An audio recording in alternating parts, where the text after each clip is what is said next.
Jadi selamat malam kepada semua, selamat kembali ke Parabellum. Seperti yang anda lihat, bersama saya ada General Kapitini dan Daniele Moro.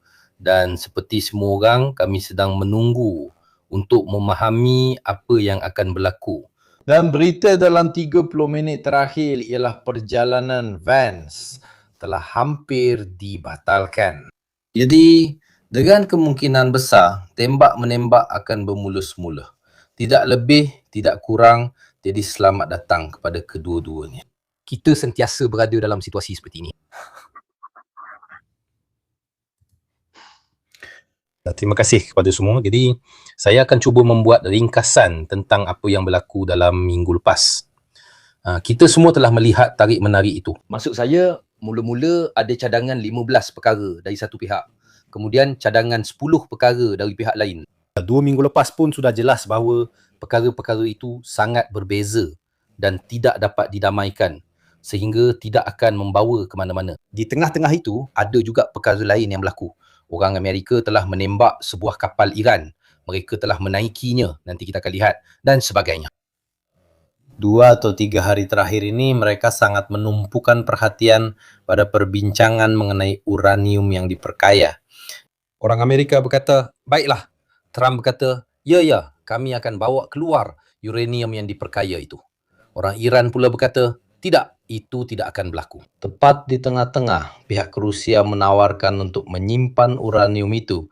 Dan saya rasa Pakistan juga ada menawarkan. Sudah tentu, orang Amerika jelas tidak suka dengan penyelesaian ini. Kerana uranium itu boleh kembali ke Iran tanpa banyak masalah. Ini sebaliknya nampaknya lebih kepada permintaan yang memenuhi keperluan Israel, iaitu untuk menyelesaikan masalah itu dari akarnya. Pusingan kedua, rundingan bermula.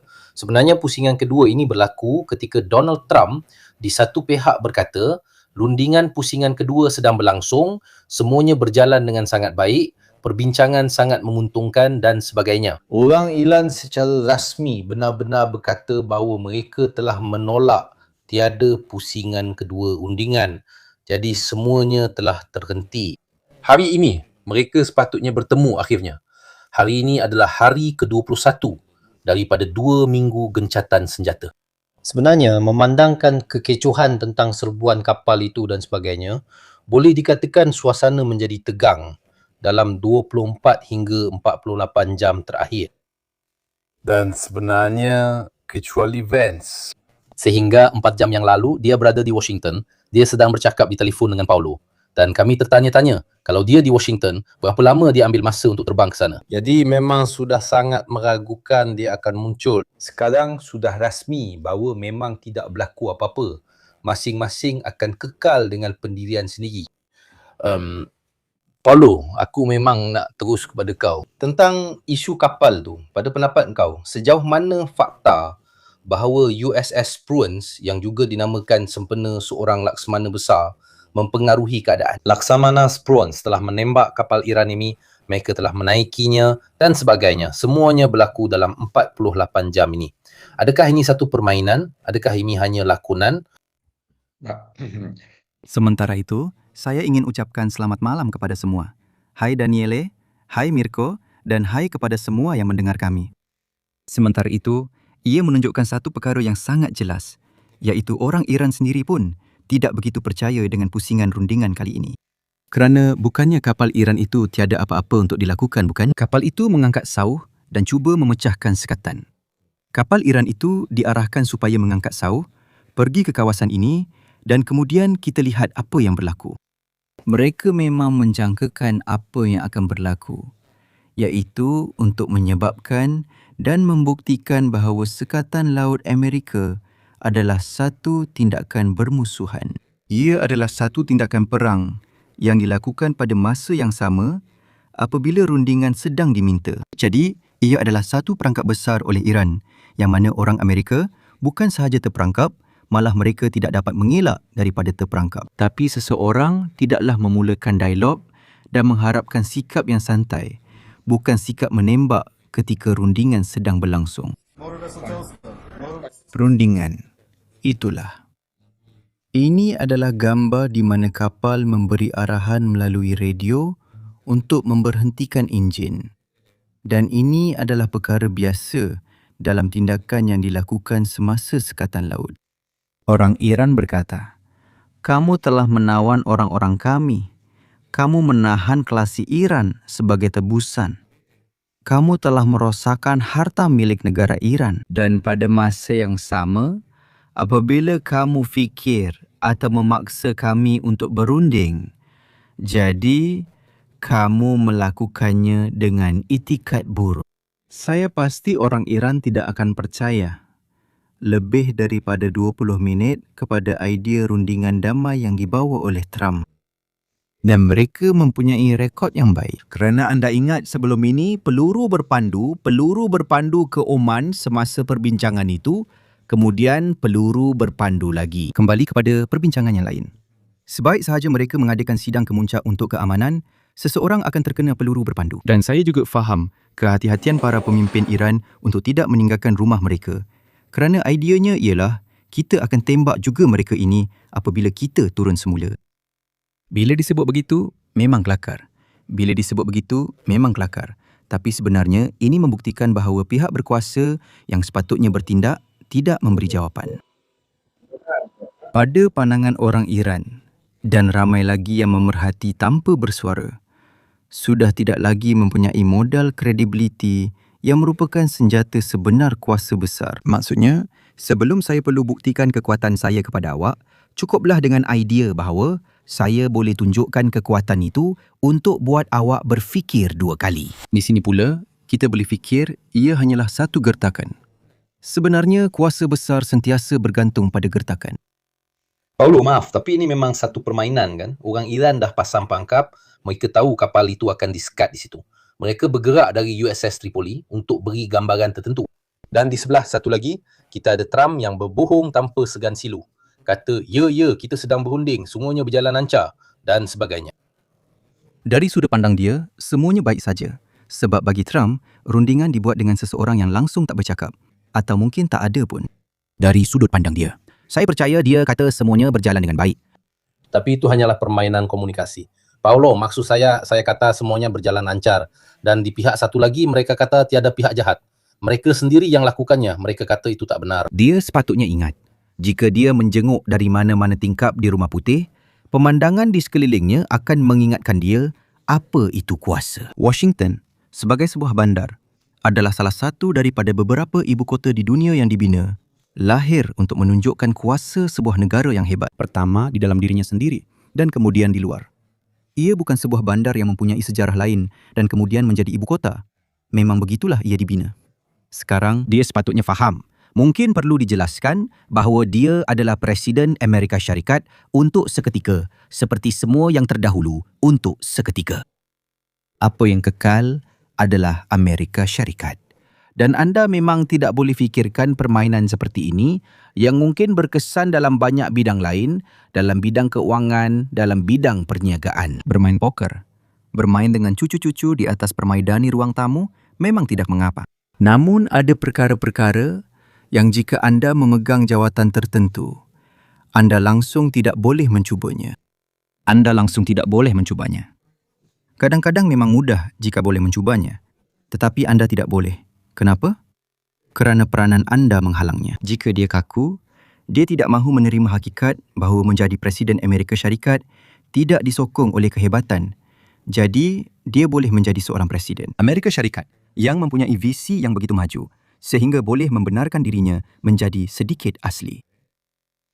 Tetapi dia hanyalah seorang yang benar-benar tidak sesuai untuk peranan itu. Dan ini sangat serius. Jika anda fikirkan tentang kuasa dan kuasa timbal balas yang dimiliki oleh Presiden Amerika Syarikat terhadap seluruh jentera kerajaan Amerika, kerana dia bernasib baik mempunyai Kongres yang tidak berguna. Sebab kalau tidak, anda akan ada seorang presiden yang tidak faham apa-apa. Dengan Kongres yang mempunyai niat buruk, walaupun sedikit, mereka boleh mengatasi presiden itu. Keseimbangan negara itu akan hancur berantakan. Jadi, Amerika Syarikat memerlukan seorang presiden yang waras dan Kongres yang menjalankan tugasnya. Jika kedua-dua perkara ini berfungsi, mereka tidak dapat menguruskan diri. Sekarang, mereka berdiri dengan sebelah kaki sahaja dan itu tidak baik. Boleh dikatakan, kedua-duanya sedang berlutut. Tiada satu pun kaki yang tegak. Tetapi katakanlah, selepas pilihan raya, satu kaki kembali ke posisi berdiri. Mereka tidak dapat berdiri dengan sebelah kaki sahaja. Buat masa ini, boleh dikatakan ia hanyalah sebuah meja kopi. Ya, betul. Ini adalah politik burung flamingo. Cuma, burung flamingo boleh berdiri seimbang dengan sebelah kaki kerana ia tidak bergerak. Ia berdiri diam. Ia berdiri di situ. Kalau ia menari dengan satu kaki saja, pasti akan ada masalah. Begitulah. Trump adalah seekor burung flamingo. Dia yakin dia seekor burung flamingo. Dan yang lebih teruk lagi, dia yakin dia boleh menari. Lihat, saya akan jelaskan lagi. Selain Tusk yang seperti kamu lihat melepasi kawasan yang dikatakan larangan oleh pihak Amerika, Apa yang saya tak faham juga ialah pemintasan kapal-kapal lain yang pada saya agak pelik. Maksud saya, tengoklah di mana mereka pergi untuk memintas sebuah kapal. ya betul, kapal itu memang ada laluan yang diisytiharkan Iran, tapi mereka pergi tahan sebuah kapal. Kapal itu Tiffany, bukan Tiffany. Jadi tiada sarapan untuk sesiapa pun. Dan yang ini pun tak apalah, berlayar di bawah bendera Botswana. Agak mencurigakan, tapi di sini pun mereka sebenarnya pergi buat pemeriksaan boleh dikatakan, yang mana memang dalam undang-undang maritim untuk buat pemeriksaan di perairan antarabangsa. Ya, memang dalam hak. Kalau ada syak wasangka terhadap kapal itu. Tapi syak wasangka itu mesti berdasarkan manifest kargo. Kalau ada syak wasangka kapal itu bawa bahan peperangan ke negara yang sedang berperang. Yang berperang dengan kamu, bukan dengan orang lain. Yang membawa teknologi untuk kegunaan peperangan. Dan lucu untuk dikatakan, boleh juga membawa hamba. Juga ada dadah. Perhambaan masih wujud sampai sekarang. Tetapi dengan prinsip ini, mana-mana tentera laut di dunia boleh menaiki mana-mana kapal di perairan antarabangsa. Tapi kau kena buktikan dulu, maksudnya ada sebab yang kukuh. Sebab contohnya di atas kapal. Tidak. Kerajaan kata, kalau kau buat pemeriksaan dan tetap tak jumpa apa-apa, kerosakan, kelewatan, semua itu kerajaan kau kena bayar kepada negara bendera kapal itu. Aku rasa Amerika Syarikat yang bayar kepada Botswana. Atau Iran, aku tak pasti. Aku tak tahu. Tapi winger yang sedah. Tapi ada sesuatu di sebaliknya. Amerika Syarikat sedang mengatakan bahawa kami boleh menghentikan sesiapa sahaja di mana-mana bahagian laut. Ia menegaskan lagi hakikat bahawa mereka menguasai lautan. Betul, sangat benar. Mereka menguasai semua lautan, kecuali sebahagian kecil laut yang kini sangat penting. Dan itulah masalah utama dalam perbincangan ini. Amerika Syarikat tidak boleh bertolak ansur jika satu selat kecil yang sangat penting tidak berada di bawah kawalan penuh mereka. Kerana kuasa mereka berpunca daripada kawalan sebenar ke atas laluan global. Dan semua laluan itu, lambat laun akan melalui selat-selat. Selat Melaka, Selat Taiwan, Selat Gibraltar, Selat Suez, Selat Dardanella, Selat Barents, Panama. Dan saya sudah habis pelajaran geografi, itu sahaja yang saya ada. Costa dari situ. Tapi walaupun laut itu luas, akhirnya kau tetap kena lalu di tempat tertentu. Dan Amerika Syarikat membina kuasa mereka melalui penguasaan dan keupayaan untuk campur tangan di mana-mana serta membenarkan pihak tertentu melintas dan menghalang pihak lain untuk melintasi ruang tertentu. Jika kau mempertikaikan perkara ini, kau mempertikaikan sifat kuasa Amerika. Begitu juga dengan orang Rusia yang mempunyai kuasa berasaskan daratan.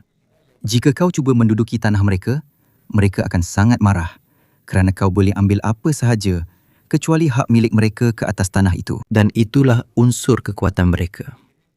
Inilah yang menerangkan sebahagian daripada perang di Ukraine dan juga mengapa mereka mengawal Belarus. Mereka memerlukan kawalan fizikal ke atas tanah yang mengelilingi mereka. Dan orang Amerika memerlukan kawalan fizikal ke atas laut yang mengelilingi mereka.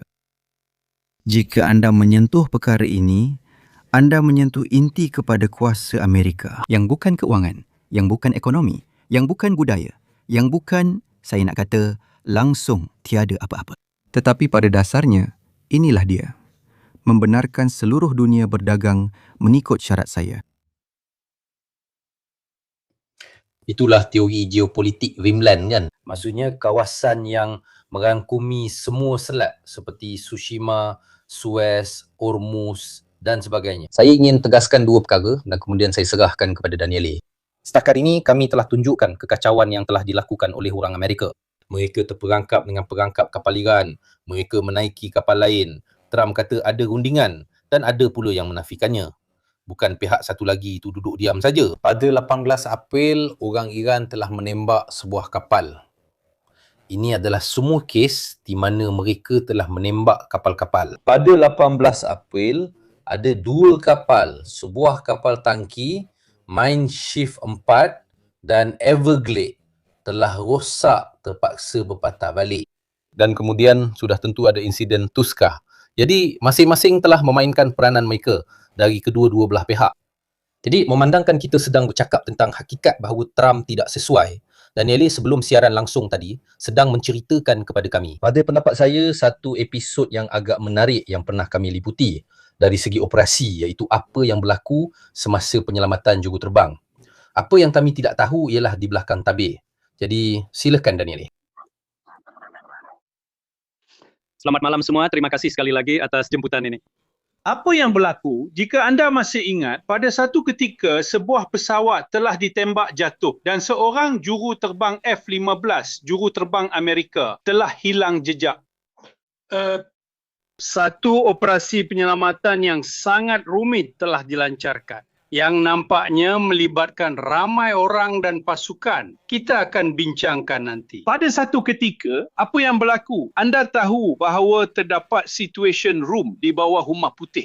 Mungkin anda masih ingat ketika Presiden Obama mengetuai operasi untuk menangkap dan membunuh Bin Laden.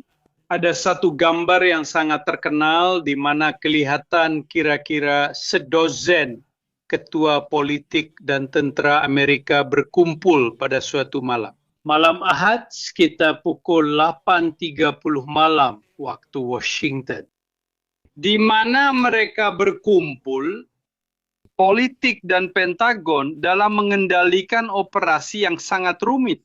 Pada dasarnya, untuk menyelamatkan juruterbang Amerika F-15 yang terhempas di ruang udara Iran ini, situasi yang serupa berlaku. Bilik situasi, Trump, Pentagon, lelaki-lelaki yang merupakan sebahagian daripada pentadbirannya. Ia adalah operasi berbahaya yang sangat terkenal. Sesiapa yang mengikuti kisah itu, termasuk di Parabelo, tahu betapa besarnya risiko pada malam itu.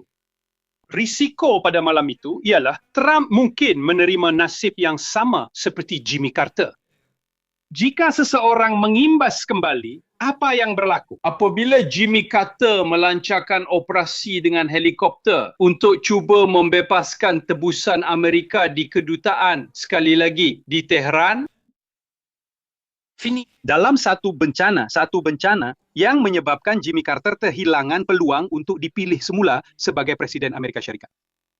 Apakah ketakutan Trump pada malam itu? Bahawa operasi itu gagal. Apa yang berlaku di situation room? Di situation room, Trump sudah biasa dalam pentadbiran keduanya yang sangat berbeza daripada yang pertama ini. Dia kini dikelilingi oleh orang-orang pilihannya.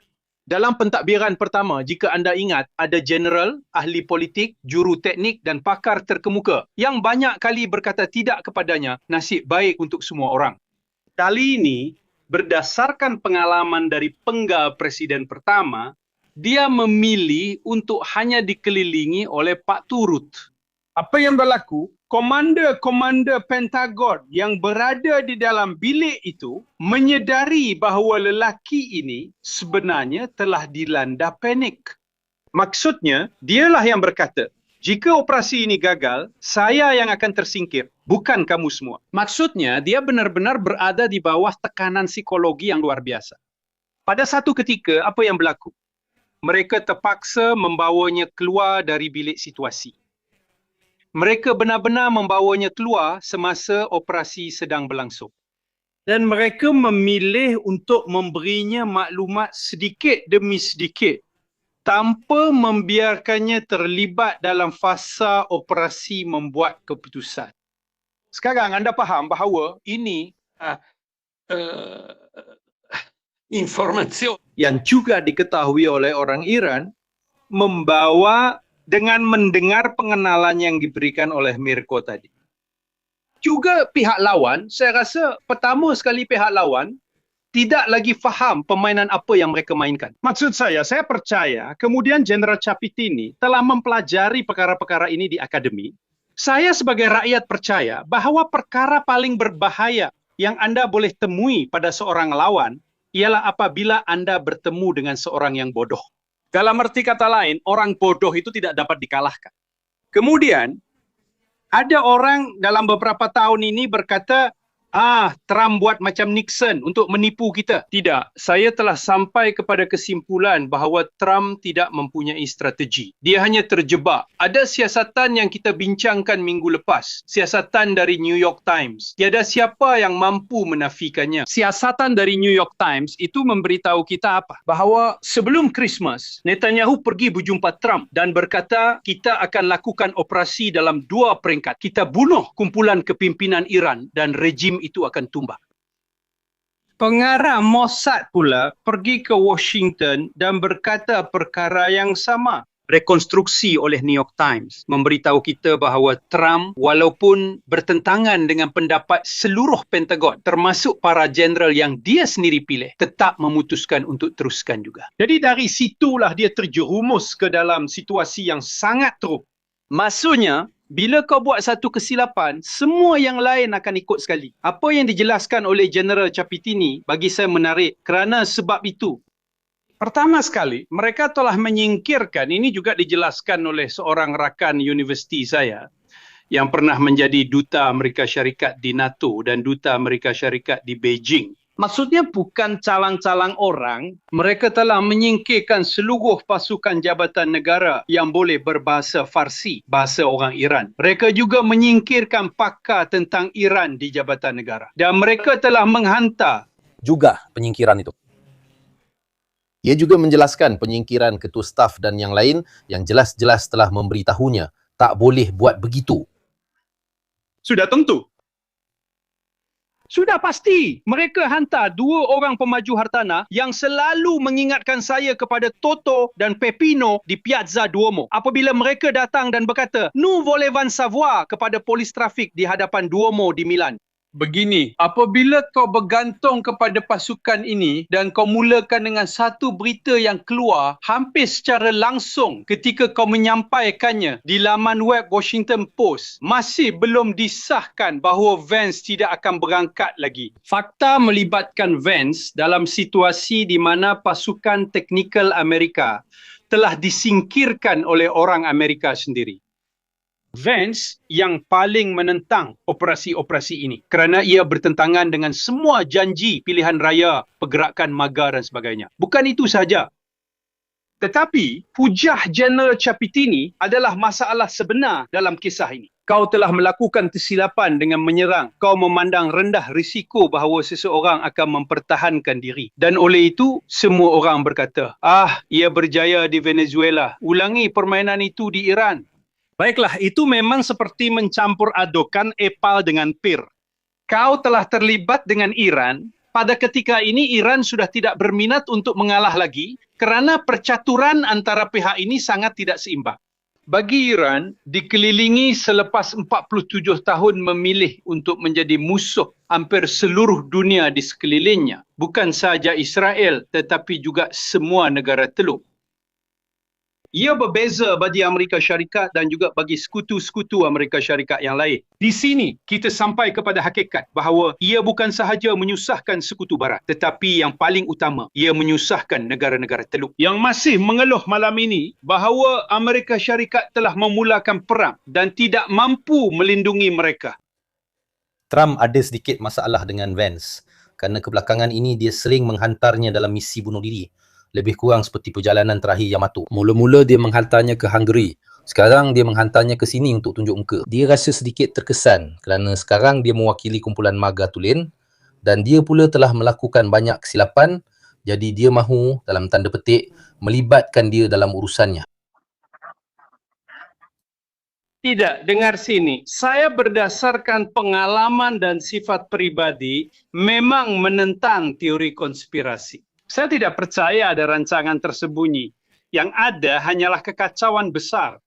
Pada pendapat saya, dia memang mahu melibatkan Vance. Tapi bermula, kita kekal pada analisis yang dibuat oleh Kapitini. Jika kau salah dalam analisis awal, segala-galanya akan terus merosot. Maksud saya, apabila Mandy Vance, kita dah bincang minggu lepas, siapa yang ikut Parabellum mesti ingat kan? Tinjauan pendapat dengan pasti memberitahu kamu bahawa Orban akan kalah. Perbincangan hanya sama ada dia akan kalah banyak atau sedikit atau cukup banyak untuk mengubah perlembagaan, malah dia kalah begitu banyak sehingga boleh mengubah perlembagaan. Saya ingatkan kamu bahawa semalam Orban terpaksa menarik balik sekatan veto terhadap 90 bilion euro bantuan terkenal kepada Ukraine. Tiba-tiba, jadi hakikat bahawa kamu hantar watak ini ke sana sini untuk perlawanan yang sudah pasti kalah. Bukankah itu untuk merosakkannya? Selain itu, Vance juga sepatutnya dia kata, tengok, hantar menantu kamu sekali lagi. Sebab memang boleh buat. 4 hotel di sekitar Teluk. Masukkan beberapa bilion dolar ke dalam poket. Kita semua gembira. Sebenarnya, bila kamu dah bina satu pasukan yang tak mampu untuk membantah, kamu dah bangkitkan satu perkara yang sangat penting. Mirko, Kongres tu dah tak lagi di bawah kawalan Republikan dalam erti kata sejarah yang kita faham. Ini bukan Kongres berhaluan tengah kanan. Ini adalah Kongres ahli parlimen dan senator yang ketakutan dengan idea tak akan dipilih semula. Kalau Trump kata dia akan tendang mereka keluar, dia memang akan buat. Mereka dah tak ada apa-apa otonomi lagi terhadap presiden. Selain itu, jangan kita lupa satu perkara. Mahkamah Agung 1,5 tahun lepas telah mengatakan bahawa Trump pada dasarnya mempunyai imuniti. Bukan sahaja untuk kesalahan yang dia sudah lakukan, tapi juga untuk kesalahan yang dia akan lakukan. Jadi, kamu telah meletakkan kuasa di tangan seorang watak yang tiada strategi, tiada logik dan tiada kemampuan mengawal diri. Di sini kita kembali kepada isu bilik situasi dengan ahli-ahli kerajaan di sekeliling. Kemudian, kalau kamu mahu, kita boleh bincangkan. Bermula dengan pengarah FBI yang telah hilang kawalan. Dan apabila The Atlantic, salah satu majalah penyiasatan paling penting di dunia, baru-baru ini mengatakan bahawa dia begitu mabuk sehingga dalam situasi kecemasan yang melampau, FBI terpaksa memecahkan pintu kerana dia berada di dalam keadaan benar-benar mabuk. Faham tak yang kau telah mencipta satu situasi di mana dia ketua FBI, ketua Pentagon.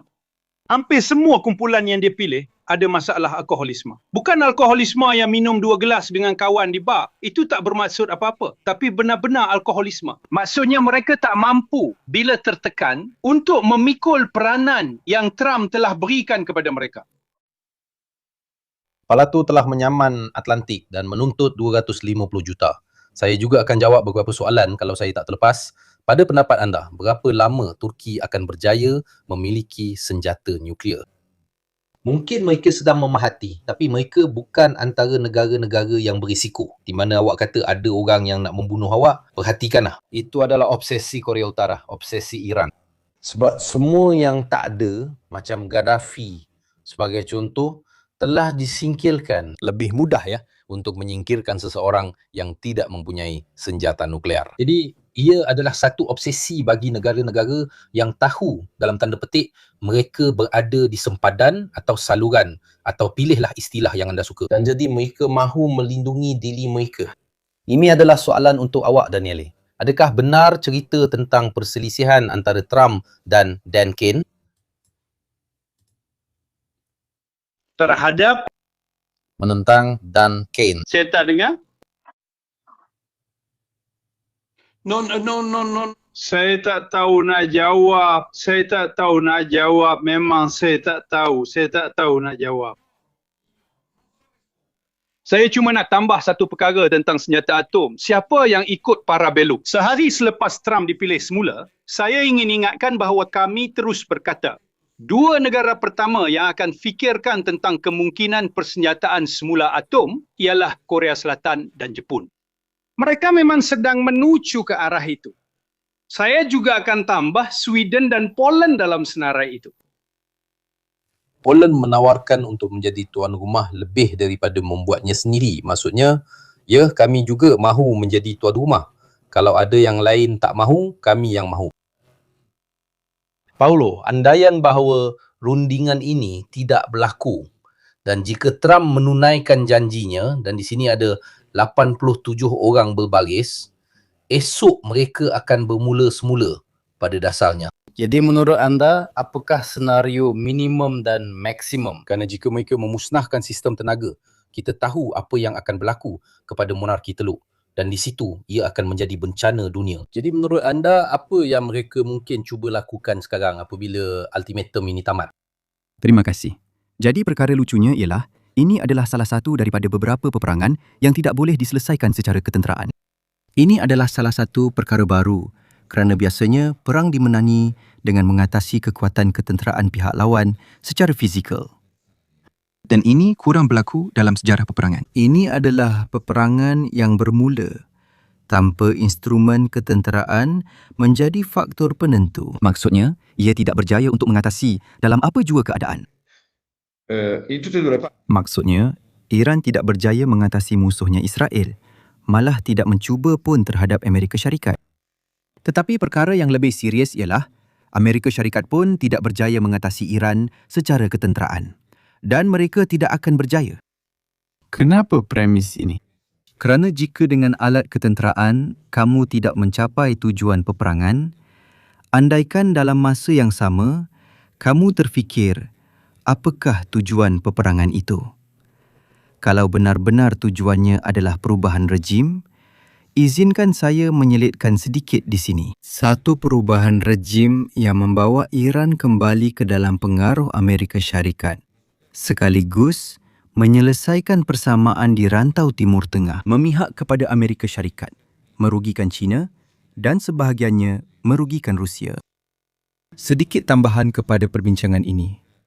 Iran yang dipulihkan semula, Iran yang kembali berdamai, mungkin dengan dinasti Reza Pahlavi kembali memerintah, sangat mesra dengan Amerika Syarikat, membiarkan persoalan terbuka kepada pihak Israel yang akan berkata, bukankah kami yang selama ini menjadi sahabat karib kamu? Sekarang, jika mereka ini adalah kawan kamu, kami ini siapa?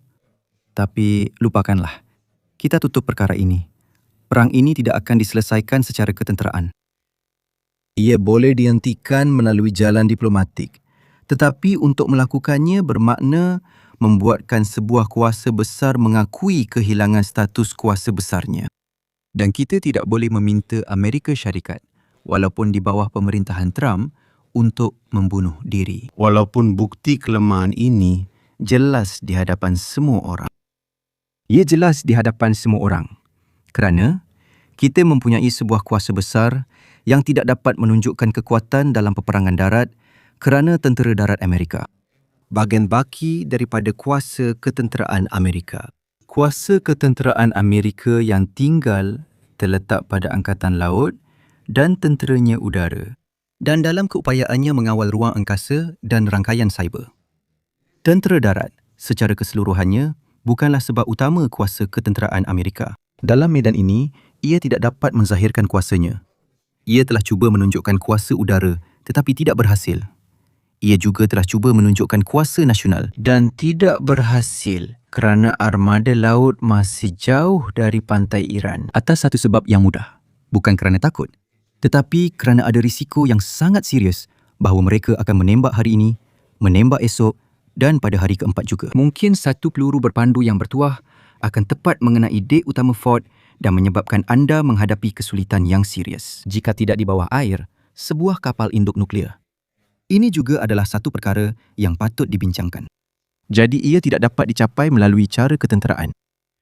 Jika anda tidak mahu dan tidak boleh menggunakan saluran diplomatik, satu-satunya perkara yang anda lakukan ialah melengah-lengahkan.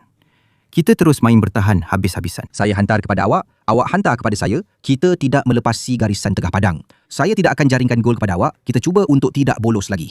Kalau diterjemahkan tanpa metafora, kita buat satu lagi pusingan pengeboman dan lihat sama ada mereka mula berlembut. Dah tahu bila kau berlepas.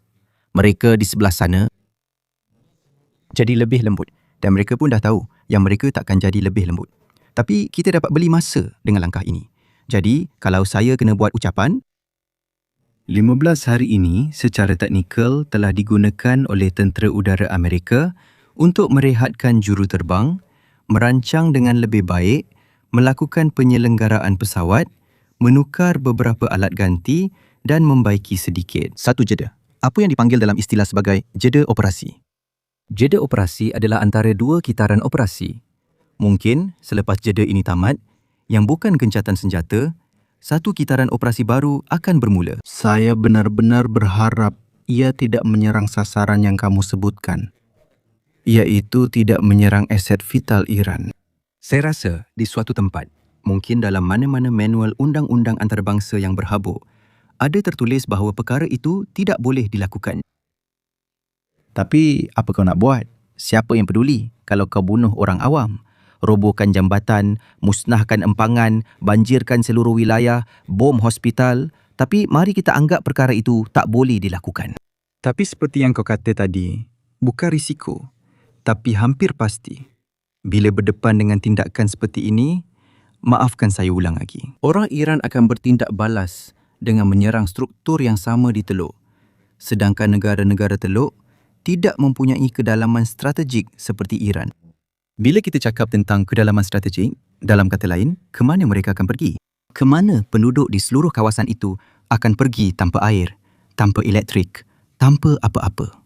Hanya ada padang pasir dan suhu 47 darjah dalam teduhan. Maksudnya, kau kena tinggalkan tempat itu dalam masa seminggu sebab kau takkan dapat bertahan hidup di sana. Terima kasih. Israel ada dua loji penapisan, dua kemudahan penapisan. Jika mereka benar-benar mula menyerangnya habis-habisan, di mana kamu akan dapatkan diesel? Di mana kamu akan dapatkan barang-barang lain untuk Israel? Israel tidak mempunyai kedalaman strategik. Maksudnya, ia kecil. Ia sangat kecil. Jadi, jika perang beralih ke tahap itu, walaupun Angkatan Tentera Israel sangat bersedia dan sangat kuat, mereka tetap datang dari sebuah negara yang kecil dan padat, yang mempunyai bilangan loji penyahgaraman air dan loji industri yang terhad, yang menjadi sasaran yang sah. Jadi, mandat operasi kedua ini, jika mereka benar-benar mahu membuka rundingan sebenar, mereka mungkin akan mengebom semula kawasan yang telah dibom. Atau jika barak telah dibom dan dimusnahkan, saya musnahkan sekali lagi, ibarat hujan turun di tanah yang sudah basah. Jadi, anda akan memberi gambaran bahawa saya sedang membeli masa, tidak menyebabkan kerosakan serius lagi kepada anda, supaya kita boleh lihat sama ada kita dapat mencari saluran lain. Kerana mungkin dalam 15 hari, kita belum berjaya. Paulo, mungkinkah sandiwara ini hanyalah alasan untuk membeli masa dari satu pihak atau pihak lain untuk bersedia menghadapi gelombang kedua, sedangkan mereka tahu perbincangan itu pasti akan gagal? Ya. Tapi ada satu perkara. Peperangan lambat laun mesti berakhir. Maksud saya, anda tidak boleh teruskan begitu sahaja. Bayangkan saja satu perlawanan dalam apa-apa permainan. Ada separuh masa pertama, ada rehat, ada separuh masa kedua. Tapi walaupun masa kita kecil dulu, kita akan kata siapa yang jaring 10 gol dulu. Lepas tu, kita main perlawanan baru. Tapi memang ada satu peraturan yang menetapkan tamatnya persaingan itu. Saya pun tak pasti. Saya sangat setuju, Paulo. Ingatlah orang Rusia dalam tempoh 5 tahun Baiklah. Tapi ia bukan 5 abad. Tidak. akan jadi 5 Abad. Mana-mana rakyat Rusia yang berfikiran waras dan rakyat Ukraine yang berfikiran waras tahu bahawa mereka tidak akan menghabiskan 25 tahun akan datang berperang untuk Donbas. 5 tahun, 6 tahun, 7 tahun. Kerana mereka mampu bertahan disebabkan kesinambungan wilayah. Hakikat bahawa ini adalah perang yang pada dasarnya di darat dan menggunakan drone. Serta kerana mereka mempunyai 140 juta di satu pihak dan 30 juta di pihak yang lain. Maksudnya, mereka ada sebab-sebab kenapa perang itu boleh berlarutan selama 5 tahun. Tetapi jika anda ambil parameter perang itu dan bawa ke Israel dan berkata, inilah yang akan kamu hadapi untuk 5 tahun akan datang. Saya menjangkakan akan berlaku pemberontakan dalaman di Israel dan penghijrahan besar-besaran penduduk Israel ke negara lain. Sebab kamu tak boleh, kamu tak mampu, kamu tak cukup besar untuk lakukan ini. Sedangkan Iran mampu melakukannya. Jadi perang itu boleh berterusan lagi, tapi hanya sampai satu tahap tertentu sahaja. Mungkin sekarang 15 hari gencatan senjata terlalu singkat. Kalau mereka kata, kita buat 3 minggu gencatan senjata, mungkin mereka boleh elak daripada berbalas tembakan sekarang.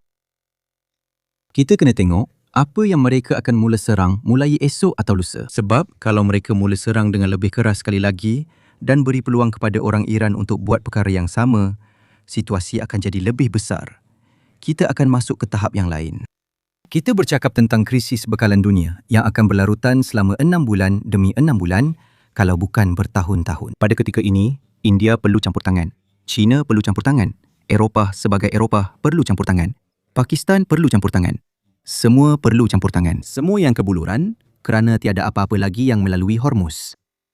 Isunya bukan lagi antara orang Iran dengan orang Amerika, tetapi akan ada yang memberitahu pihak yang berkenaan bahawa kamu semua perlu berhenti buat kacau. Sebab kita pun perlu hidup, di Jepun pun kita perlu hidup contohnya, atau di Indonesia. Mungkin Iran sedar mereka telah mengalami banyak kerugian sebab memang mereka telah mengalami banyak kerugian, jadi mereka berkata, kalau aku sendiri akan jatuh, lebih baik aku bawa orang lain jatuh sekali supaya di peringkat serantau. Mereka jatuh, aku pun jatuh, jadi aku taklah jadi terlalu lemah. Kami dah tunjukkan dalam beberapa siaran langsung, jadi saya tak nak ulang lagi. Tapi kebergantungan strategik beberapa loji jana kuasa besar dan loji penyahgaraman di hampir semua negara Teluk memang menjadi kunci utama yang mana Iran boleh tarik mereka jatuh ke dalam jurang bersama kita. Tengoklah, kami bukan yang mula-mula serang kamu. Dia boleh kata, kalau kamu tak berkawan dengan orang-orang bodoh ni, hari ni kamu semua boleh bersantai di pantai dan buat berbilion-bilion. Tapi sebab kamu dah buat silap. Persahabatan. Kamu dah terikat dengan seseorang yang tak pernah lindungi kamu dan sekarang pun tak lindungi kamu dan tak bantu kamu. Dia langsung tak peduli yang kamu semua akan jadi orang pertama yang terpaksa menanggung akibat daripada pilihan sasaran mereka. Ini juga adalah sesuatu yang sama bahayanya. Sebab akhirnya, kamu akan dapati separuh Teluk Parsi akan bersekutu dengan orang Iran kerana terdesak atau dengan sesiapa yang menyokong Iran seperti China. Perkara ini sudah mula menjadi kenyataan. Kita mula melihat negara-negara Teluk semakin rapat dengan China, bukannya Amerika Syarikat. Ya, ramai yang tertanya-tanya sama ada pangkalan yang ada di sana untuk melindungi mereka sebenarnya menjadi punca mereka terheret sama. Kita juga patut bertanya begitu. Maksudnya, dalam senario baru ini, adakah kehadiran orang Amerika menjadi satu masalah atau satu... Trump nampaknya menjadi begitu. Saya juga akan menjawab beberapa soalan dan kemudian ada beberapa perkara untuk Daniele. Saya sering dengar orang kata dalam sejarah, tiada perang yang dimenangi hanya dengan kempen udara. Tiada siapa ingat tentang Jepun. Sebenarnya ada satu kesilapan di situ. Jepun adalah satu kempen darat, satu kempen udara dan laut. Bahagian udara pun bukan bahagian utama. Satu perkara yang benar-benar memusnahkan keupayaan pengeluaran Jepun ialah kapal selam yang telah memusnahkan sebahagian besar armada dagang Jepun yang sememangnya tidak cemerlang dari segi kuantiti dan saiz sebelum perang dan tidak mempunyai keupayaan besar untuk membina semula.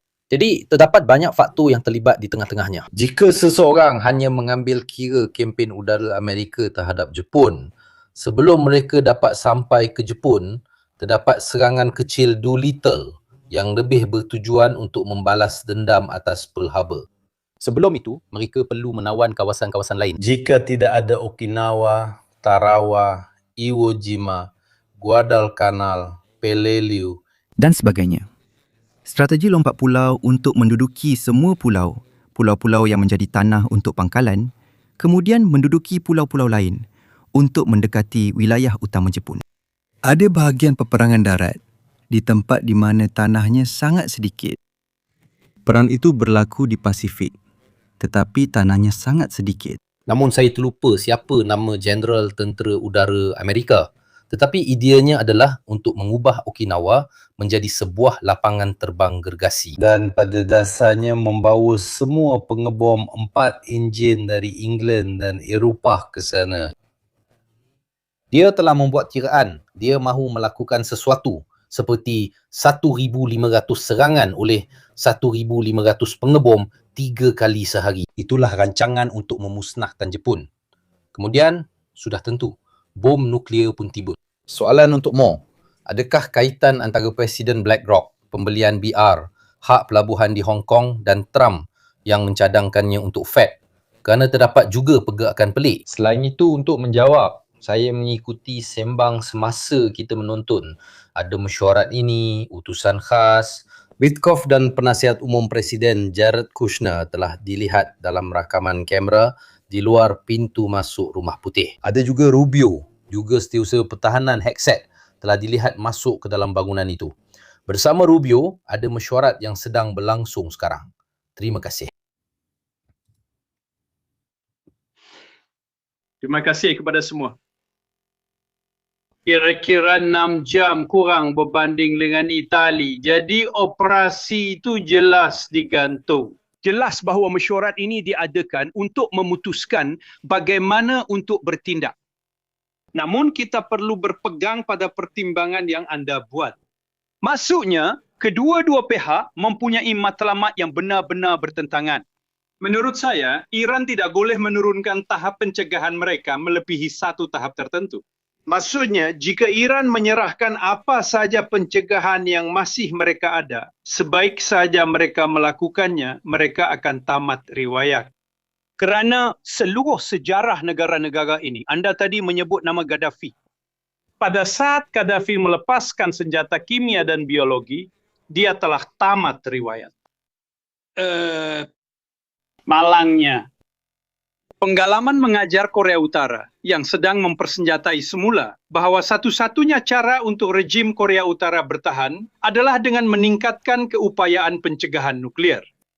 Jadi jelas bahawa Iran, saya ingin mengingatkan anda bahawa 6-7 minggu lalu di Geneva, menurut risikan British, orang Iran sedang berkompromi dalam sebahagian isu. Mereka sedang berkompromi dengan duo Witkoff-Kushner. Dan pada saat mereka sedang berkompromi, Witkoff, saya selalu tersilap. Witkoff-Kushner. Pada saat mereka sedang sebahagiannya menerima kompromi, Trump telah menyerang mereka. Jadi, kamu kena beritahu saya, walaupun kamu tak suka pihak lawan, macam mana pihak lawan nak percaya kepada pihak Amerika sebagai pihak yang berbincang?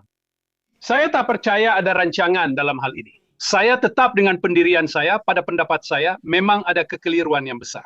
Saya nak bagi tahu satu perkara. Masa bulan Januari dulu, bila ratusan ribu rakyat Iran turun ke jalanan untuk protes terhadap rejim yang kejam, Trump kata jangan risau, kami akan datang untuk selamatkan kamu. Kalau anda gabungkan kenyataan itu dengan fakta bahawa pada bulan Disember, Netanyahu telah membuat satu seruan kepada rakyat Iran dalam bahasa Farsi dengan berkata, bangkitlah menentang rejim itu.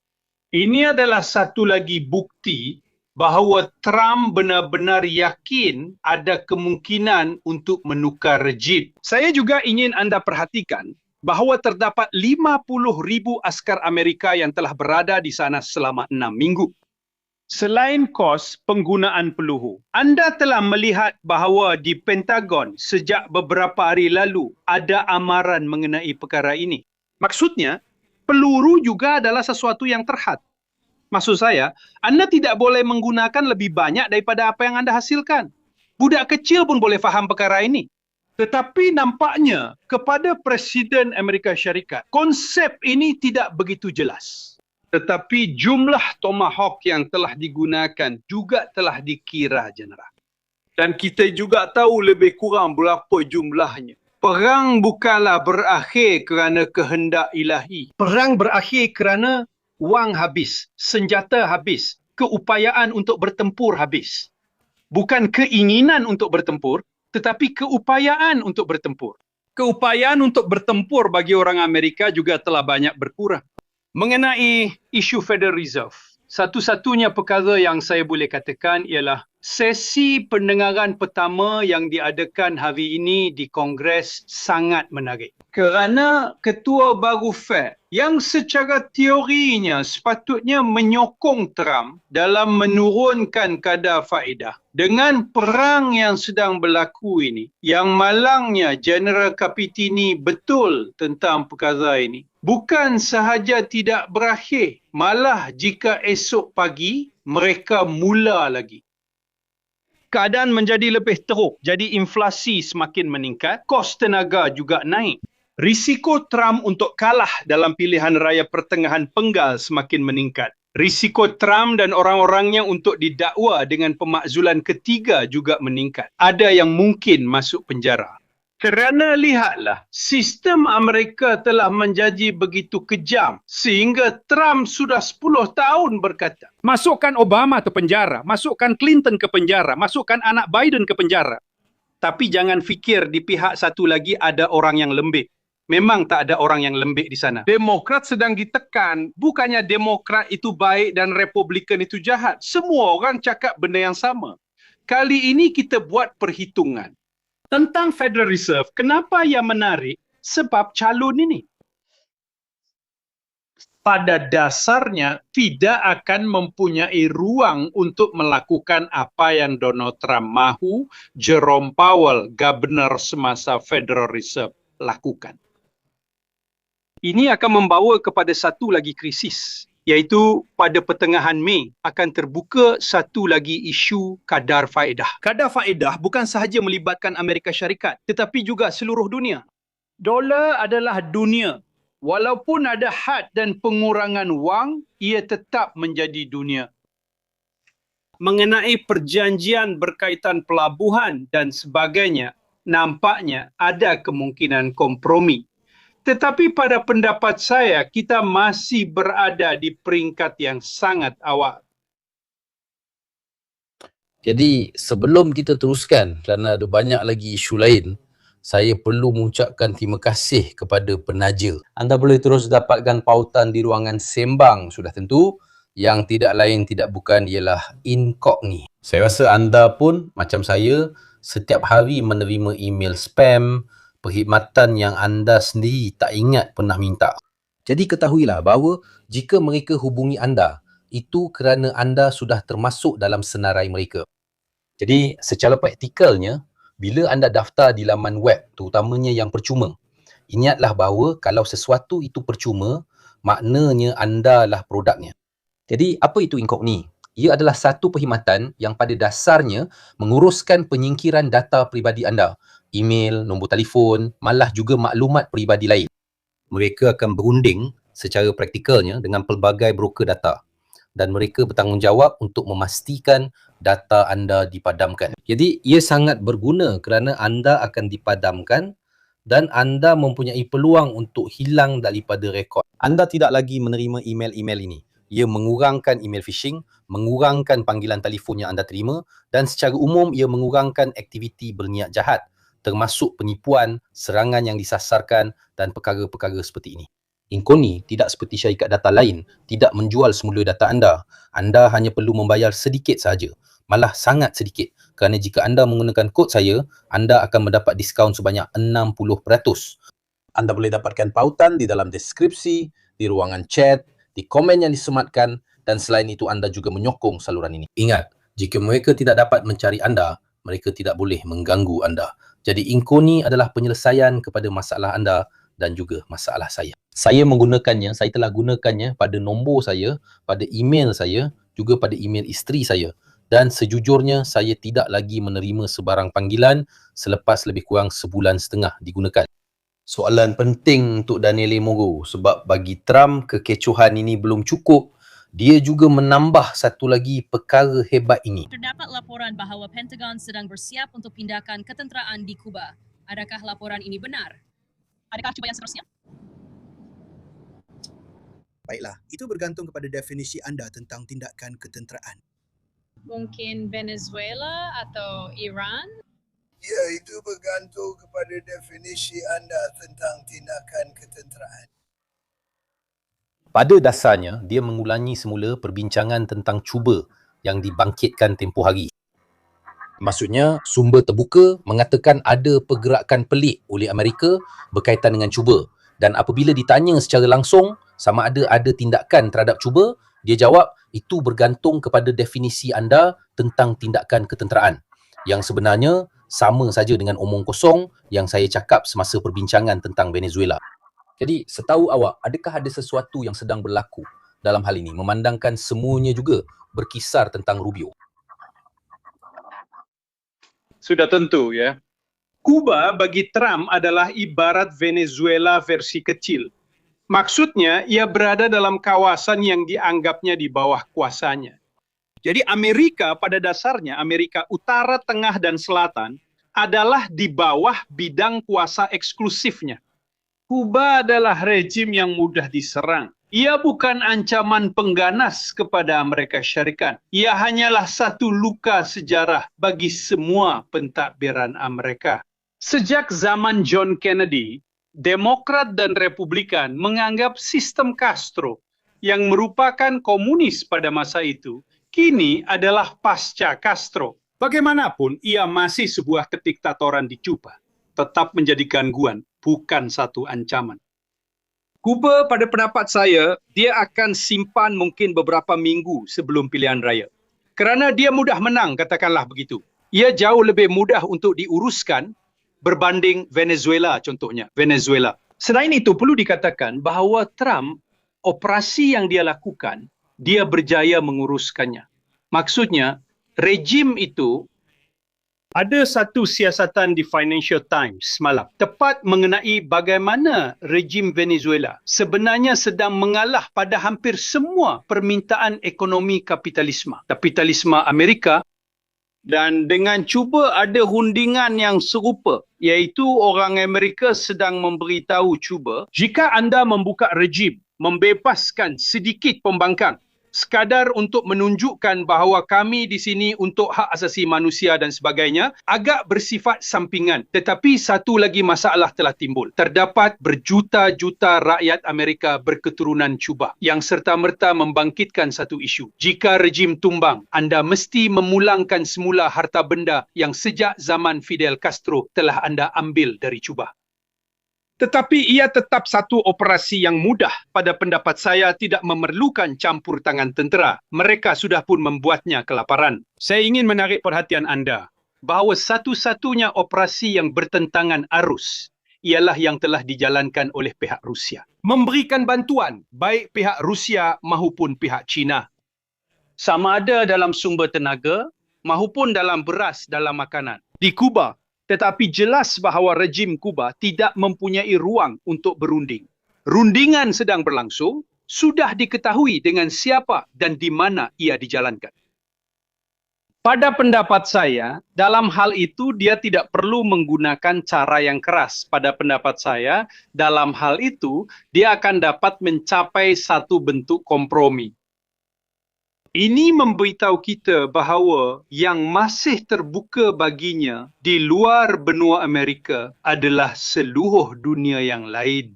Kerana semua isu itu kita malam ini masih belum membincangkannya. Tapi saya ingatkan anda bahawa 1.5 bulan lalu, Trump telah memanggil berpuluh-puluh ahli politik dunia kerana dia perlu membina semula Gaza. Gaza telah hilang dari akhbar, tetapi ia masih di sana. Lebanon masih di sana, Ukraine masih di sana, Taiwan juga sama. Maksudnya pelbagai front di seluruh dunia bagi sebuah kuasa yang mendakwa dirinya berkuasa, yang mengaku sebagai empayar dunia itu, hampir semua frontnya masih terbuka. Tanpa penyelesaian. Ini adalah maksud saya bukan masalah serantau hubungan dengan Kesatuan Eropah dan apa yang dipanggil sebagai pihak yang bersedia. Maksud saya, serangan yang saya pasti ramai pengikut anda telah lihat. Serangan yang datang hari ini dari Moskow sangat ganas terhadap Perdana Menteri Itali. Dia kata bahawa di Moskow pun mereka telah mengambil maklum bahawa walaupun pemimpin yang paling kurang bermusuhan pun telah berubah sikap. Dan ini dirasai oleh para penunjuk perasaan nasional. Perubahan ini terpaksa dilakukan dalam beberapa hari lalu di hadapan bangsa manusia. Binatang semula jadi, bodoh yang diiktiraf. Giorgio Puta Meloni.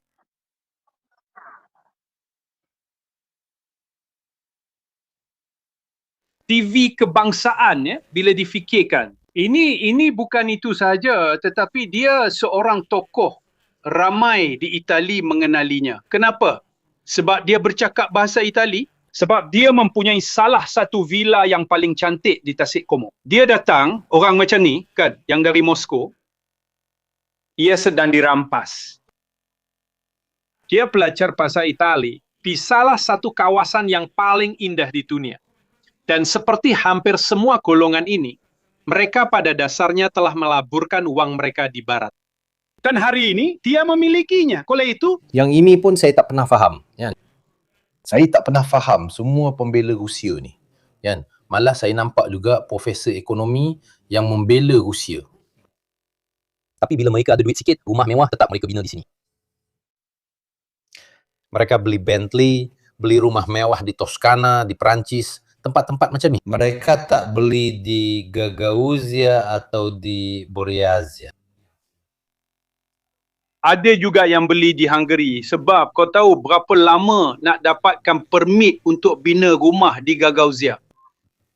Cuba kamu bina sesuatu di Gagauzia. Ini.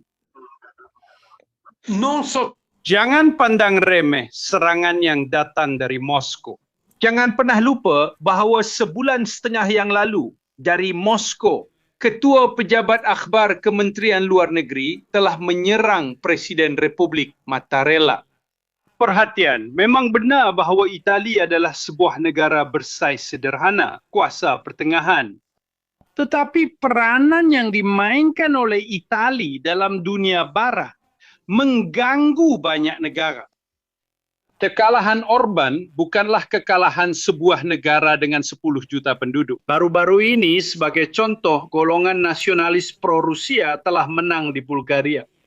Tetapi tiada siapa boleh meletakkan Bulgaria dan Hungary pada tahap yang sama. Hungary telah memainkan peranan dalam semua pembiayaan, termasuk gerakan MAGA di Amerika. Saya beritahu anda, kerana saya tahu apa yang saya katakan. Di Washington juga, terdapat jemputan yang dibayar mahal untuk pergi ke Hungary bagi membina Hungary sebagai sejenis musuh dalaman kepada kesatuan Eropah dan secara amnya kepada dunia barat. Reaksi yang sedang berlaku ini memberitahu kita bahawa kegelisahan terhadap barat, terhadap apa yang kita panggil dunia liberal, bukan sahaja di Washington, ia juga di Moskow dan juga di Beijing. Kerana Beijing, walaupun mempunyai masalah dalaman, sedang memainkan peranan yang sangat negatif dalam hal Iran, kerana mereka membantu orang Iran sama seperti orang Rusia. Sebenarnya, kapal yang dirampas itu mungkin membawa barangan dwiguna. Itulah yang dikatakan oleh orang Amerika. Saya ingin bertanya satu soalan kepada Paulo, tetapi sebelum itu saya ingin mengatakan sesuatu tentang Hungary. Terdapat laporan penuh tentang kampung-kampung kecil di Hungary di mana bahasa Rusia boleh dikatakan dituturkan. Maksudnya, orang Rusia telah membina komuniti mereka sendiri. Mereka telah membeli seluruh kampung itu. Dan Hungary sentiasa memberikan visa, permit untuk masuk. Mereka memang memainkan peranan pemudah cara. Orang Rusia sudah tentu membawa wang dan mula mendapat akses ke Eropah. Walaupun dalam tempoh seperti ini, dengan kemudahan yang diberikan oleh Hungary. Sebab itu hubungan rapat ini sentiasa wujud. Selain itu, dana daripada skandal terkenal yang melibatkan 3 YouTuber Amerika yang terkenal, di mana mereka menerima wang untuk mengatakan apa yang mereka katakan. Kebetulan, wang itu melalui Slovakia dan bermula dari Hungary dengan seorang banker palsu dari Hungary dan sebagainya. Jadi memang itulah laluan perbankan, laluan permit dan sebagainya. Jadi kita faham kenapa dia sentiasa ada hubungan istimewa dengan orang Rusia, termasuk dalam hal tenaga. Kembali kepada perbincangan tentang Soloviev yang dikatakan dikawal jauh, tapi sebenarnya kalau dia mula dengan serangan yang begitu ganas dan kasar, memang nampak macam ada arahan daripada seseorang dari Itali. Sekarang kita tahu bahawa dalam kalangan sayap kanan di Itali ada sedikit kekecohan. Jadi saya nak tanya awak, Paulo, apa pendapat awak tentang cerita ini? Sebab saya ragu Soloviev bangun pagi-pagi dan berkata, hari ini siapa yang saya nak serang? Dan terus mula menyerang Meloni dengan ganas. Jelas bahawa kerajaan Meloni memang sangat rapat sekurang-kurangnya dari segi formal dengan Zelensky. Dan dia tetap berpegang pada pendirian itu. Walaupun ahli kumpulannya termasuk Bandaci, Salvini dan sebagainya menentang. Perkara ini agak pelik. Kau rasa ada sesuatu yang tak kena, Paulo? Ya, sebelum beri jawapan, itu cuma pendapat saja. Saya ingat di Hungary, pada waktu macam ni bila semua orang ada di rumah, ada 9,5 juta orang. Lombardia ada 10,5 juta orang. 1 juta lebih ramai daripada orang Hungary. Hanya Lombardia sahaja. Kenapa begitu? Sebab angka ada kepentingannya sendiri. Apa yang telah dilakukan oleh televisyen Rusia hari ini adalah terhadap sebuah negara yang mempunyai pengaruh tersendiri yang mungkin negara itu sendiri tidak sedar. Saya bercakap tentang Itali, tetapi memang ada. Itali mempunyai pengaruh ekonomi pada tahap tertentu, mempunyai pengaruh demografi pada tahap tertentu, dan mempunyai kedudukan geografi yang strategik, yang berbanding dengan kepentingan orang Rusia. Begitu tertumpu ke arah Libya, begitu berusaha untuk mendapatkan pengaruh baru di Mediterranean Tengah, begitu rapat sekarang dengan orang Mesir. Ia tidak dapat dibandingkan dengan yang lain. Apa yang kita ada? Yang kita ada ialah Meloni seminggu lalu telah menerima Zelensky sejurus selepas kehilangan sekutu di Hungary. Dan beliau menegaskan pendirian yang biasa diungkapkannya. Kerana Meloni sentiasa berkata bahawa kerajaan Itali, Parlimen Itali menyokong Ukraine. Tanpa banyak soal, untuk apa yang kita mampu lakukan? Inilah elemen realisme yang Itali tambahkan dalam perdebatan umum Eropah. Tanpa mereka-reka perkara seperti negara Baltik atau Poland. Untuk apa yang kami mampu lakukan, kami akan berikan segala yang kami mampu. Tapi jangan harap kami akan jual rumah kami untuk membantu kamu. Kerana itu kami tak mampu lakukan. Tetapi dalam had realisme, Itali bertindak dengan sangat jujur dan menjadi contoh kepada seluruh kesatuan Eropah. Menurut pendapat Itali, di Eropah, mula-mula memang kena ditolak apabila ia mula-mula dikemukakan. Tapi lama-kelamaan, kalau anda tengok selepas 20 hari, sebulan, sebulan setengah, sebahagian besar hujah yang dikemukakan oleh kerajaan Itali diterima sampai tahap tertentu. Kerana selalunya hujah itu memang masuk akal. Jadi, kenapa mereka masih menyusahkan kita? Sekarang saya mula berfikir yang bukan-bukan. Mungkin sebab setahun lagi kita ada pilihan raya. Tapi maaf, ada perpecahan dengan Trump sebab malah dari segi waktunya pun menerima Zelensky ada perpecahan dengan Trump sebab bahkan untuk Meloni pun Trump tidak. Kita tak putuskan apa-apa. Trump yang putuskan dengan kita. Kami sangat menyayangi satu sama lain. Tapi kami berjiran dengan Paus. Jadi kami tak boleh melayannya dengan buruk. Sebab ini juga soal kesopanan. Paulo, dari segi pengaruh, kenapa hanya dia yang patut terasa dengan Itali? Kita langsung tak ada peranan dalam bantuan pada Ukraine selain perkara-perkara formal ini. Tapi kita sangat berpengaruh dalam membentuk pendapat Eropah. Dan pada ketika ini, dengan pilihan raya. Dan di sini saya bercakap berdasarkan pendapat saya sendiri. Saya tiada bukti, jadi saya hanya berikan pandangan saya. Yang sama nilainya dengan orang lain. Sudah pasti kurang apabila tinggal kira-kira setahun sebelum pilihan raya.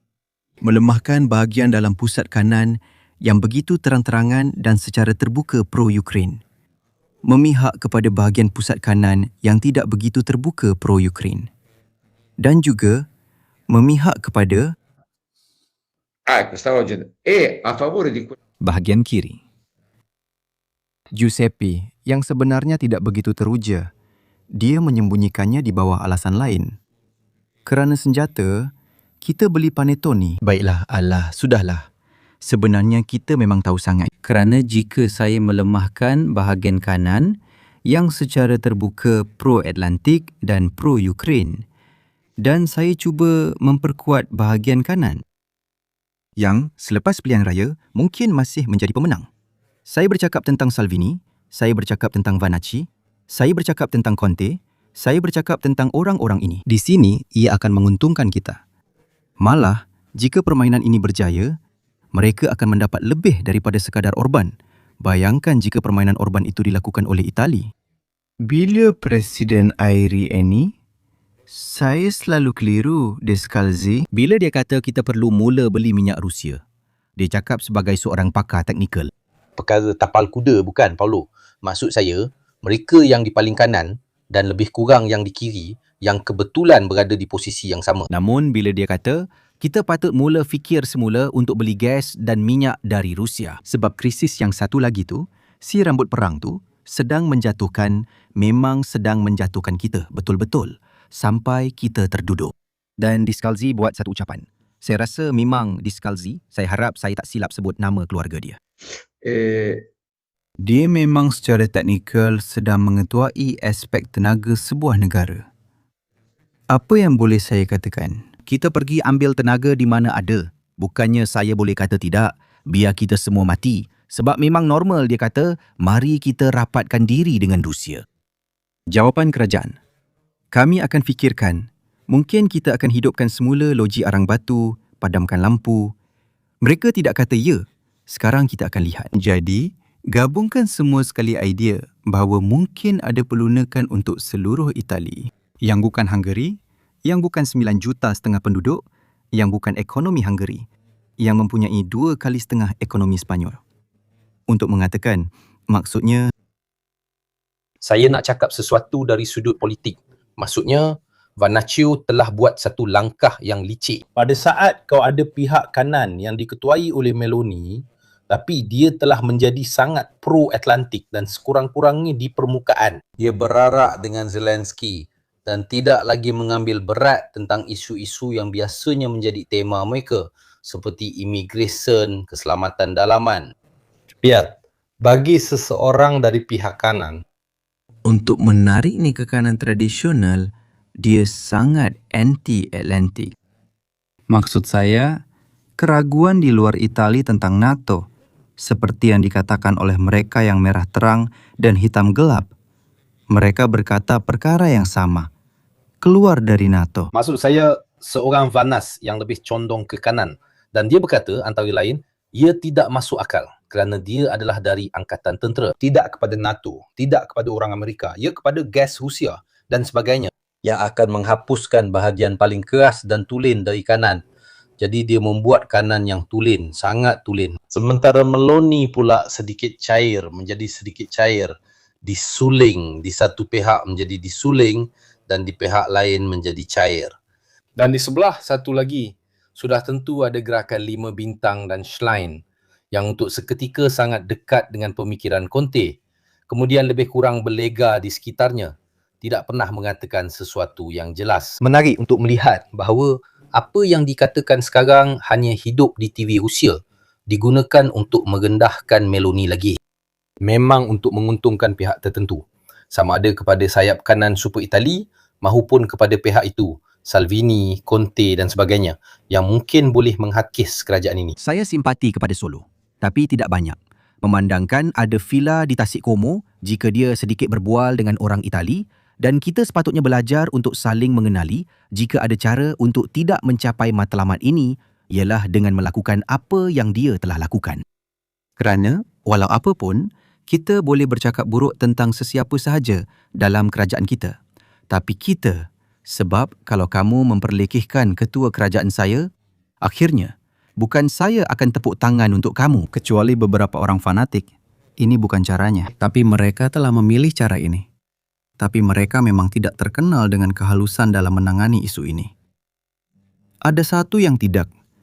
Ada satu seperti ini. Trump telah menyerangnya sebagai ahli politik, ada yang kata dia menyerangnya sebagai menteri. Maksudnya susah nak faham. Bukannya kita nak berkira sangat. Di sebelah sana, ada Presiden Amerika Syarikat yang berkata tentang Presiden Republik Perancis, Republik moden pertama dalam sejarah, bahawa isterinya menamparnya. Kita berada dalam sarkas Barnum ini, yang sebenarnya membawa kita kembali ke dimensi kita sendiri. Sedikit lebih kecil, sedikit lebih beradab, maafkan istilah lain, saya tak jumpa perkataan lain. Sesuatu yang lebih beradab, sedikit lebih British, sedikit lebih, mungkin, dalam jangka masa panjang atau pada masa yang lebih baik. Ia akan memberi kelebihan kepada kita berbanding bahagian lain di dunia, di mana cara itu juga adalah inti kepada urusan perniagaan. Cuba kamu buat lawak bodoh dengan orang Jepun. Cuba buat perangai bodoh dengan orang India atau dengan orang Arab. Cuba cakap, kamu percaya apa yang dia kata tentang putera waris Arab Saudi? Bahawa saya paksa dia datang cium punggung saya? Orang Arab bukan jenis yang akan telan saja hal itu, sambil ketawa dengan segelas bir. Tapi dia akan tunggu 20 tahun dan potong telinga kamu bila ada peluang pada saat dia betul-betul boleh sakiti kamu. Dan dia akan habiskan masa itu untuk belajar cara macam mana dia boleh benar-benar sakiti kamu. Kita yang hidup di Mediterranean saling mengenali. Siapa yang tinggal di sekitar bak mandi ini, kita di utara bak mandi ini, orang Arab di selatan bak mandi ini. Tapi kita semua saling mengenali. Orang Turki di timur. Dan kita tahu bahawa ada perkara tertentu di bahagian dunia ini tidak boleh dikatakan dan tidak boleh dilakukan jika kamu mahu hidup di dunia ini.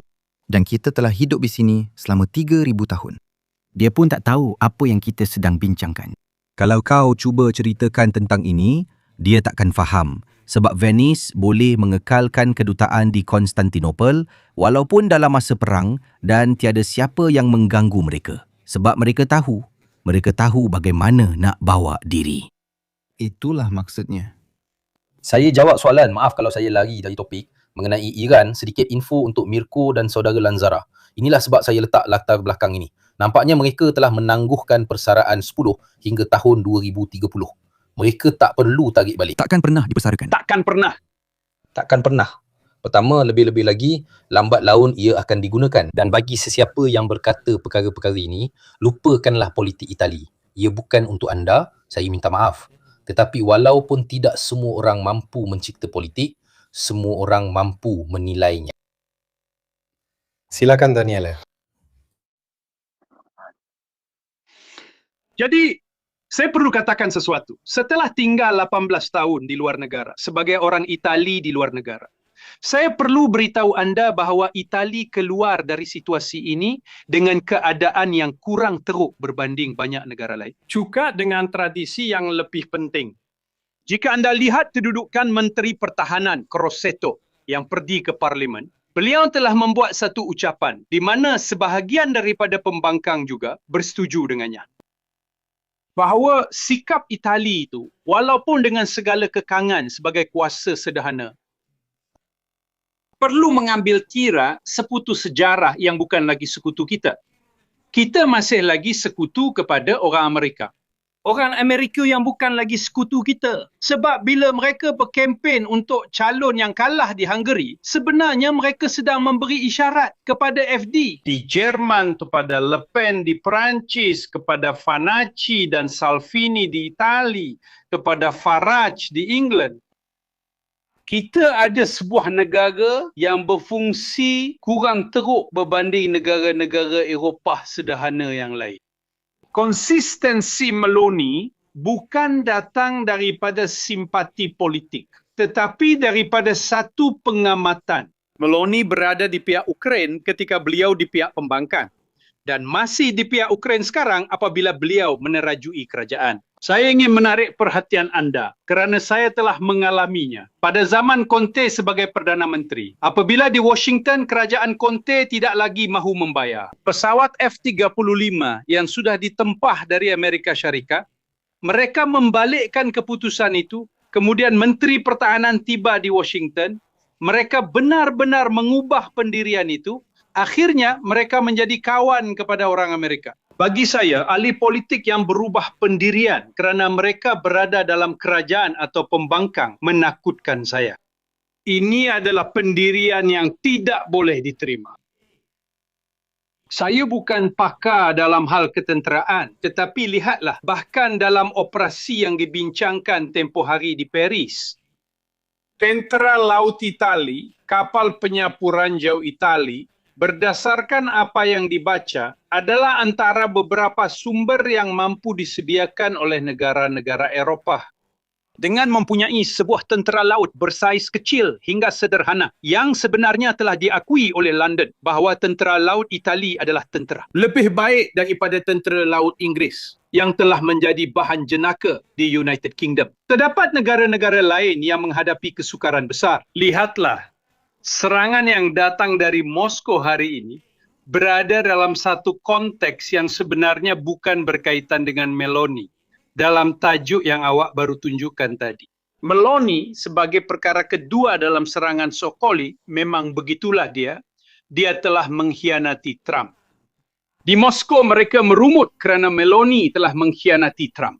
Dia tidak mengkhianati Trump. Jadi apa yang awak katakan? Mereka kata negara-negara tidak sepatutnya menjadi boneka Amerika. Siapa yang sedang ditekan sekarang? Yang sedang ditekan sekarang ialah kumpulan nasionalis yang telah terjebak dalam masalah besar. Kerana Trump telah memulakan satu peperangan dan tidak dapat menamatkannya. Dan dia memanggilnya, ingatlah, operasi ketenteraan khas. General Capitini, sudah 6 minggu Presiden Amerika Syarikat menjalankan satu peperangan yang dia sendiri tidak berani untuk memanggilnya peperangan. Siapa yang terlintas di fikiran anda yang sejak 4 tahun lalu menjalankan peperangan, di mana jika anda memanggilnya peperangan, anda akan dipenjarakan? Putin. Kita sedang berada dalam situasi di mana ketiga-tiga besar.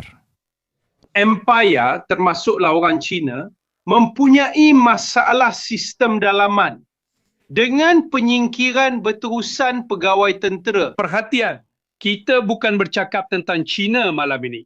Tetapi di Cina juga sekarang terdapat kelemahan besar. Pandangan saya dari sudut sejarah ialah kita sedang melalui minggu-minggu yang akan terus tercatat dalam sejarah pasca perang. Kita sedang melalui satu tempoh yang jauh lebih serius daripada krisis tembok Berlin dan kejatuhan Kesatuan Soviet. Kerana di situ runtuhnya Empire Soviet. Di sini, struktur antarabangsa yang telah mengekalkan dunia selama 80 tahun sedang runtuh. Mangsa pertama, jika anda fikirkan, apa dia? Pertubuhan bangsa-bangsa bersatu. Yang telah bertahan selama 80 tahun atas dasar kompromi antara kuasa-kuasa besar. Kuasa-kuasa besar tidak lagi mampu untuk berkompromi kerana mereka tidak lagi mempunyai strategi. Tiada strategi. Masalah yang kita hadapi hari ini adalah tepat seperti ini. Di strategia, improvvisazione. Improvisasi, tetapi juga hakikat bahawa kita telah diseret oleh orang Israel untuk misi yang sama oleh beberapa pegawai kerana mereka memang ada rancangan. Saya sangat menghormati strategi Israel kerana mereka adalah orang Amerika. Tiada siapa yang bercakap mengenai perkara ini. Bibi macam orang hilang sampai kena cari dalam Chila Visto. Dalam beberapa bulan ini, tiada apa-apa yang didengar daripadanya. Sebab semua kekecohan itu berlaku. Semua ketegangan tertumpu pada Trump, mereka teruskan saja urusan mereka. Selain itu, gencatan senjata dengan Lubnan baru sahaja gagal. Kalau kita terlepas apa-apa perkara di tengah-tengah. Ia telah dilanggar oleh pihak Israel dalam beberapa hari ini. Dan hari ini Hezbollah mendakwa bahawa mereka telah melepaskan tembakan. Jadi mereka akan kata yang pihak satu lagi telah melanggar dan mereka akan mulakan semula. Jadi Israel ada projek mereka sendiri yang terus berjalan ke hadapan, sementara hingar-bingar dunia itu terus berlarutan. Semua orang tertumpu kepada Trump kerana sudah tentu dia adalah watak yang sempurna. Kalau saya nak buat huru-hara dan ada sekutu seperti Trump dan tahu yang kesalahan akan jatuh ke atas dia, cukup sekadar mencetuskannya kerana dia akan lakukan semuanya sendiri. Memang dia adalah rakan yang sempurna kalau anda mahu buat perkara seperti ini. Lagipun dia asyik cakap perkara yang saling bercanggah. Kita habiskan hari-hari kita seperti media mengikuti dia, sedangkan Israel terus bertegas dengan rancangan mereka. Juga kita sedang lihat berhampiran dengan Bukit Golan berkaitan dengan Drus selain Lubnan dan sebagainya. Diam-diam perkara sedang bergerak. Mondosin sentiasa memerhati apa yang berlaku. Jadi saya rasa ini akan berakhir. Sama ada dia akan buat helak lagi dan lanjutkan gencatan senjata untuk kali kelima, atau dia perlu tepati apa yang dia kata dan esok mereka perlu mulakan semula serangan. Saya tak tahu Paulo sama ada dia pergi, sama ada mereka buat perjanjian atau tak buat perjanjian, apa pun mereka dah bagi kita apa. 2 bulan kekacauan. Ya, tapi dia cakap, mereka cakap, ahli ekonomi pun cakap. Yang itu, maaf, sekarang saya tak ingat namanya. Pendek kata, hakikatnya, jika krisis ini berlangsung untuk beberapa bulan sahaja, 2 bulan, terima kasih, maafkan saya. Tapi saya terlalu memikirkannya. Jika krisis ini berlangsung selama 2 bulan, kenaikan harga akan diagihkan sebanyak 2/12 atau 1/6 daripada nilai purata kos minyak dalam setahun. Tapi sekarang, kita sudah sampai 50 hari dan masih belum nampak apa-apa. Jika perkara ini mengambil masa lebih kurang, termasuk kerja-kerja penyahminaan, 4 bulan, 5 bulan. Di sini kita bercakap tentang krisis sistemik, benar-benar sistemik, yang apabila sudah bermula, bukan mudah untuk diubah semula dengan cepat hanya kerana anda berkata begitu. Ya, tapi jangan risau. Selat itu masih terbuka. Selat itu dibuka. Selat itu dibuka. Kapasiti penapisan masih sama seperti dahulu. Kapasiti pelayaran juga sama seperti dahulu. Kapasiti untuk mengekstrak dan memproses produk petroleum juga sama seperti dahulu, atau tidak. Dan dalam masa yang sama, rantai nilai lain apa yang telah berkembang dan akan cuba untuk terus bertahan. Kekacauan besar apa lagi yang telah dicetuskan oleh krisis seperti ini di seluruh dunia? Penyelesaian kepada ketiadaan kuasa yang diiktiraf sebagai penjamin atau mampu mengawal situasi krisis di dunia. Adakah ini akan membuatkan kita hidup dengan tenang? Atau adakah kuasa yang terpencil di suatu tempat akan memutuskan untuk menguasai selatnya sendiri? Atau mencetuskan kekacauan kerana mereka tahu tiada siapa yang akan mengganggu mereka? Dalam hal ini, Daniele memang betul sepenuhnya. Kekurangan takbir urus global sangat jelas di sini. Yang tinggal sekarang cuma mencuba. Yang Cina pula. Orang Rusia telah membuktikan bahawa mereka tidak mempunyai kekuatan itu. Orang Amerika telah membuktikan bahawa mereka tidak mempunyai visi dan kekuatan mereka tidak mencukupi untuk tugas yang mereka tetapkan sendiri. Orang Cina masih belum membuktikan apa-apa lagi. Dan saya berasa takut memikirkannya kerana saya tidak mahu mereka akhirnya membuktikan bahawa mereka memiliki sesuatu dan kita semua mula menari mengikut rentak muzik mereka, yang saya rasa tidaklah menyenangkan untuk semua orang. Saya suka masakan. Ada satu soalan untuk awak, Paulo. Bagaimana kita boleh mengekalkan ketenteraman di negara seperti negara kita sekiranya berlaku kekurangan bekalan bahan api yang serius sehingga menyebabkan kenaikan harga? Seperti yang kita lihat, rizab yang ada adalah singkat, strategik, hanya untuk sebulan atau sebulan setengah sahaja. Dan Jojo Alfaraz memang betul. Beliau berkata pada masa ini Arab Saudi sedang mengalihkan hampir semua 40% daripada lalu lintasnya melalui saluran paip minyak itu yang hampir semuanya menuju ke Laut Merah. Dan negara-negara lain mungkin jika kekacauan ini berterusan akan bertanya sama ada mereka juga boleh turut serta. Kemudian seperti yang dikatakan oleh Giorgio, apabila jumlah itu sudah beralih, ia tidak akan kembali seperti dahulu. Krisis menjadi sistemik, penyelesaian akan dicari. Tiada siapa yang akan memindahkan semuanya kembali ke pihak satu lagi.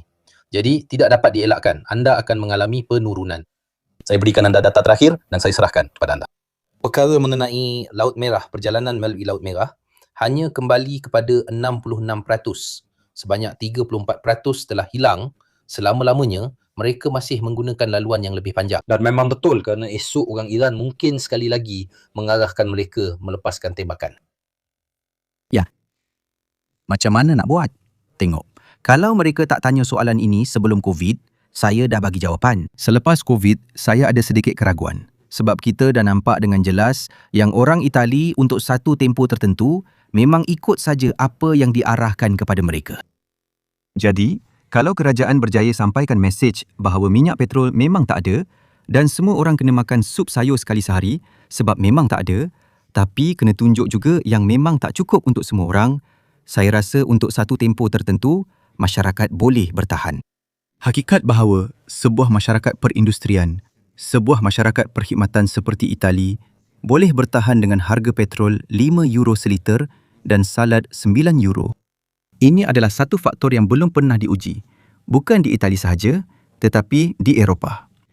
Sebab perbincangan seperti ini pun takkan wujud. Ia akan menjadi satu pengulangan zaman kebuluran. Satu istilah yang sudah tidak ada lagi. Kebuluran pun sudah tidak diajar kepada kanak-kanak. Apa maksudnya? Kita dibina atas keyakinan bahawa bekalan tenaga akan berubah-ubah pada harga tertentu.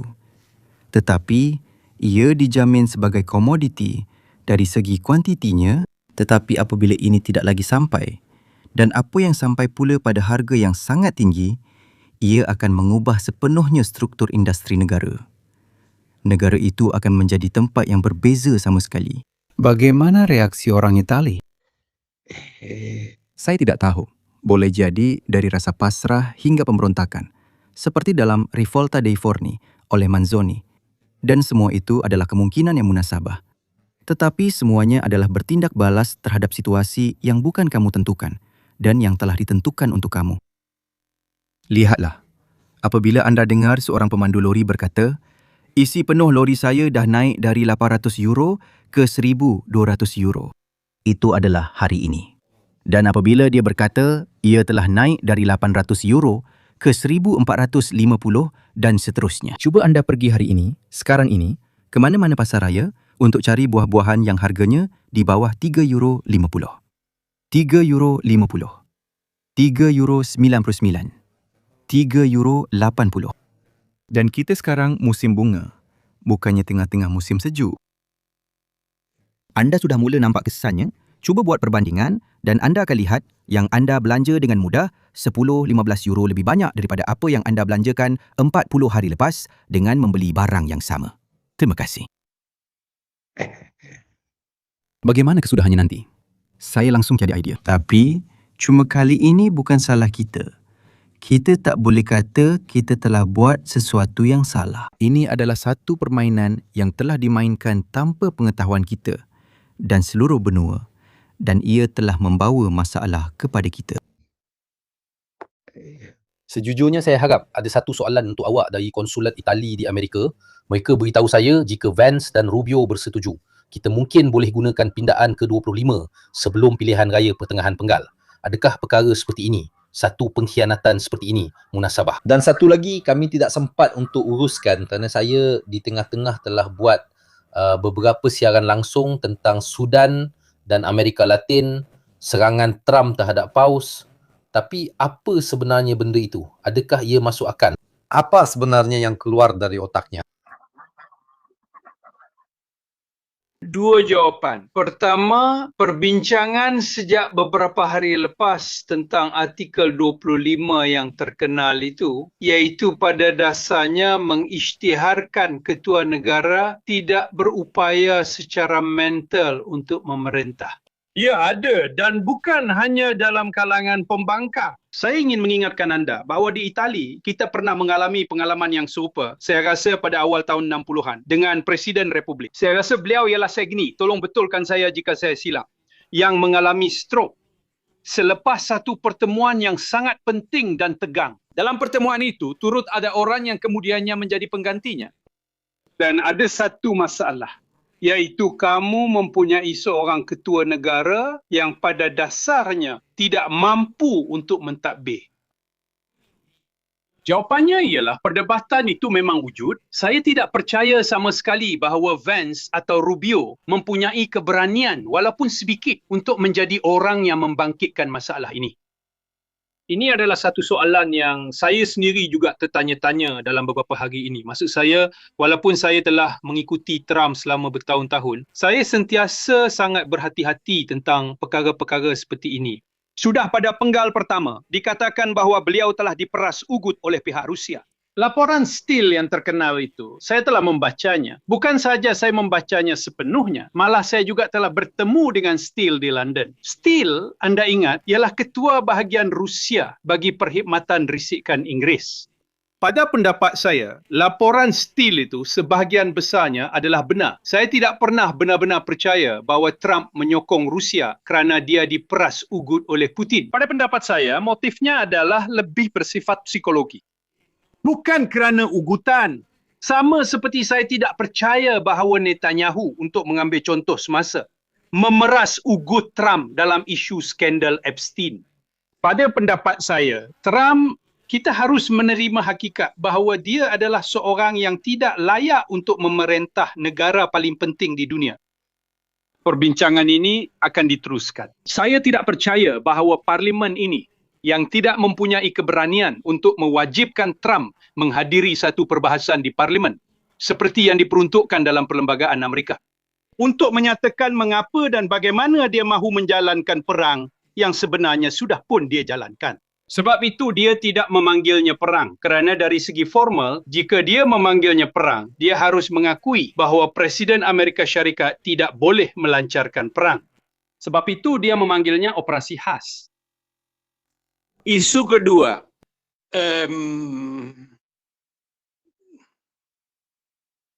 kita katakan begini. Isu sebenar yang sedang dibincangkan malam ini di Washington dan yang ingin saya kemukakan untuk pertimbangan anda semua adalah ini. Bermula dari pertimbangan yang sama yang kita bertiga sedang buat malam ini, iaitu bahawa Trump telah terjebak dalam kekacauan tanpa strategi dan kini tidak tahu bagaimana untuk keluar daripadanya. Apakah isu yang sedang dibincangkan hari ini di Washington? Trump, kalau anda ingat, telah membatalkan pada tahun 2018 perjanjian yang Obama telah buat, kompromi yang Obama telah capai dengan pihak Iran, iaitu perjanjian tahun 2015. Saya berada di sana ketika Obama dan Netanyahu bertembung secara terbuka dalam satu pertembungan epik di Washington di hadapan 2.500 orang. Obama menyokong kompromi dengan 1,000 batasan dan Netanyahu berkata tidak, tiada kompromi. Risiko sebenar dalam senario terbaik yang kita hadapi, apakah itu? Bahawa Trump terpaksa mengambil semula kompromi yang dia, Trump, kata adalah yang paling buruk di dunia dan sebagainya.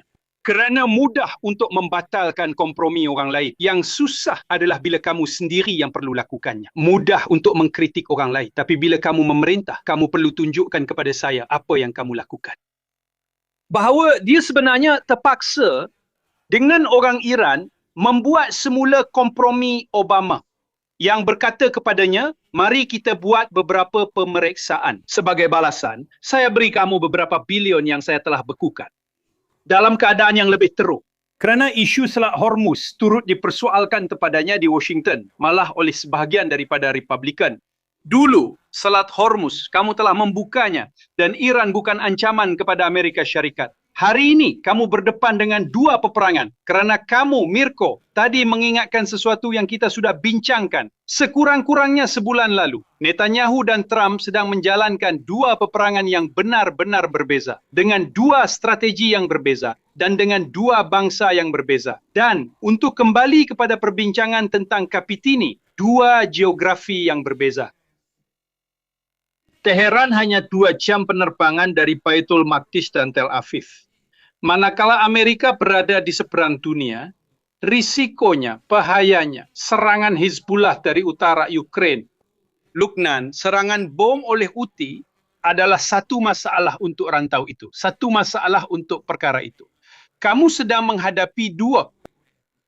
Risikonya ialah Trump akan berdepan dengan inflasi yang pasti akan meningkat. Kerana pada pendapat saya adalah mustahil isu ini dapat diselesaikan dalam beberapa bulan dari segi kenaikan kos.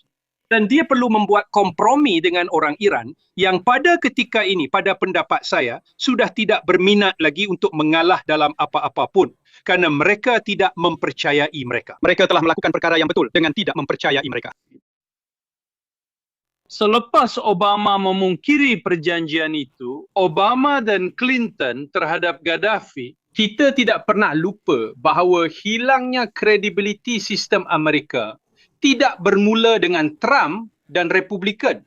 Ia bermula dengan Demokrat. Demokrat adalah yang pertama tidak menghormati perjanjian. Dan kamu tidak boleh di peringkat antarabangsa bertindak seperti sebuah empire dan mengharapkan pihak lawan kamu, walaupun lawan kecil, mempercayai kamu selepas contoh-contoh seperti ini. Mereka tidak boleh mempercayai kamu. Itulah sebabnya banyak negara mahu memiliki bom nuklear. Korea Selatan, Jepun dan sebagainya. Mereka mula mempercayai kita. Paulo, saya serahkan kesimpulan kepada awak. Kenapa ramai? Tapi kesimpulan, tadi saya baca komen-komen, nampaknya sudah keluar. Tapi saya minta pengesahan. Satu kenyataan dari Rumah Putih di mana Presiden Trump kata melanjutkan gencatan senjata. Ya, tidak. Saya sudah letak untuk ditandatangani itu. Sudah disahkan. Dalam penantian. Jadi kita katakan bahawa esok. Nah, anda lihat. Saya berpegang pada anggapan bahawa jika seorang Presiden Amerika Syarikat kata dia akan buat sesuatu, dia akan lakukannya. Tapi semasa saya cakap begitu, tiba-tiba terbayang muka Trump dan saya jadi tak begitu pasti. Orang biasa akan buat begitu. Dia kata, saya bagi awak 24 jam lagi, bagi saya sesuatu dan kemudian dia akan datang. Paulo, dalam siaran langsung yang sama, ini sebab perkara ini mula keluar, ada yang kata saya tidak akan lanjutkan, tengoklah perkara yang saya tunjukkan kepada anda dari awal siaran langsung. Maksudnya bukan dari sehari ke sehari. Ya? Dalam 1 jam 36 minit tiada lanjutan. Di akhir siaran langsung ada lanjutan. Maksud saya esok pagi, awal-awal saya telah dijemput dengan baik oleh Rai. Jadi saya perlu mengucapkan selamat tinggal kepada anda semua. Dan saya perlu mengucapkan selamat tinggal dengan rasa tidak pasti yang bukan daripada saya, tetapi daripada Daniele yang lebih mengenali dunia daripada saya. Dan juga semua orang yang saya baca dalam komen. Di sini, di sebelah. Ia adalah dunia tanpa kepastian. Ia adalah dunia yang berbahaya untuk sesiapa sahaja. Untuk sesiapa sahaja. Kerana anda tidak tahu bagaimana untuk bergerak dalamnya. Anda tidak tahu siapa kawan dan siapa musuh. Anda tidak tahu siapa sekutu dan siapa yang bukan sekutu. Bolehkah kita bergantung kepada Amerika Syarikat? Adakah mereka boleh menjadi musuh kita yang seterusnya? Kerana itu bukan sesuatu yang boleh diketepikan. Paulo, maaf, tapi bolehkah kita hidup di planet ini dengan hanya secara meraba-raba, bukan sahaja dari hari ke hari, malah dari 1 jam ke 1 jam? Selama 1 abad, sepanjang tahun 1800-an, begitulah cara kita mengharungi hidup. Kita telah mengharungi hidup berdasarkan politik kekuatan semata-mata. Saya bersenjata, saya ada tentera yang lebih besar. Dan perkara itu sejak zaman Napoleon lagi. Idea bahawa jika saya tidak mahu lagi menjadi mangsa penaklukan empayar oleh Perancis, saya akan bina tentera saya sendiri, armada laut saya sendiri, semua yang besar-besar yang anda mahu. Perang Dunia Pertama telah mengajarkan kita, kemudian dari situ ke Perang Dunia Kedua.